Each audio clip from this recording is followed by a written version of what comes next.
Hey guys, Anthony, 4x4 Touring Australia. Just a quick video.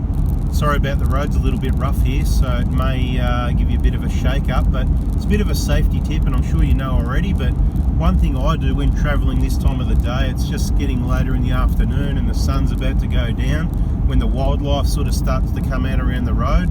I generally try to avoid travelling at those times. It's the best thing, you know, get to your destination where you want to be, sort of mid to late afternoon, as in, you know, 2:30, 3, 4 o'clock at the latest, then you've got time to set up. And I'm sure you do. You're on holidays or you're travelling, you don't need to be pushing out big days. But if you find yourself travelling like this, choose your speed.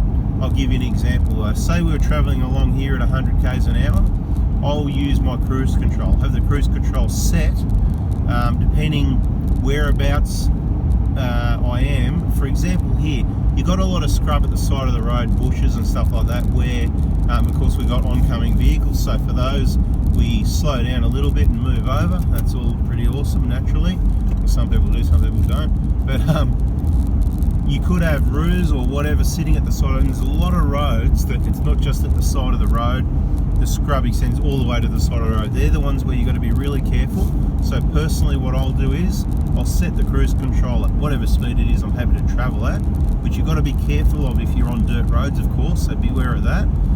Pretty good with all the later vehicles with traction control, everything, but if you select the right speed, you should be right. Perhaps deactivate the cruise control on the bends and stuff like that. You know, general rule, they say you shouldn't use cruise control in the wet and some dirt roads and stuff like that, but I'm a bit different because you got to weigh up the pros and cons, and I believe it's quite safe with the right tyres, the right pressures, the right roads, nice and straight. Right here, for example, cruise control set, right, and my foot will be resting over the brake pedal, right? Your best way to stop and control the situation to avoid hitting something is not to panic, not to have your foot over on accelerator and have to rip it over quickly. It's going to save you a second if you're set up ready to go. One of the biggest delays in slowing down or avoiding something or stopping is setting up. So you kind of want to be set up with your foot in front of the pedal, and your foot's going to get tired of that after a while. So pick your places. When you come to somewhere like here, we've got an intersection where we're turning, so we're going to slow down. That's where your foot gets a bit of a rest anyway. So that's the first part of it. Okay, you might think it's a bit crazy. I'm not doing it all day. I'm doing it, you know, just at that time of the day where I'm suspicious, right? I'm suspicious at the moment, okay? Very suspicious. This bit's on the left, okay, it's open, you can kind of see what's going on. On the right, you've got big trees and fences, probably okay. Every road's different, I'm just using as an example. Set yourself up with your foot there, right? Do that, and then the first thing, if you see something, now, a couple of pointers. You don't want to be on the brakes and swerving if you're going to hit something, right? So you kind of got to make your choice whether you're going to brake or steer. Now, what I'd suggest is it depends whether you've got a bull bar or not, whether you decide that you're going to knock off some speed and hit it straight, or you're not going to hit it, or you're going to make a maneuver. Whatever you're doing, if you're going to hit something, you want to hit them dead on straight. You got me? You just want to go boof, dead on straight in the middle. You don't want to really hit them at the side too much. You don't want to be turning. You don't want to be making a maneuver, right? Making a turn, right? A turn and hit something. You're going to get sideways. You may be going to roll the vehicle. So really important that you keep it straight. So this is probably, maybe I didn't start the video at the right spot here because we're coming into a little town. I'm going to make a little turn, and so we'll just have a slight delay here while I make this maneuver, and I'll tell you what we want to do after the next step in safety when touring the Outback. Okay, so you're driving along, you got your cruise set on 80, whatever the case may be, and that's not what we're doing. We've got a couple more turns. We've got one more turn. I think we're right for a while after that. But basically, you need to set but you don't just slam your foot on the brake and jam them on, because what's going to happen then, it's going to be a bit uncontrolled, a bit panicked. You should practice these things as well. Don't wait for the real thing to happen, okay? Don't wait for the real thing to happen before you got to do this. When you're out on a nice quiet road, have a practice, have an emergency stop, okay?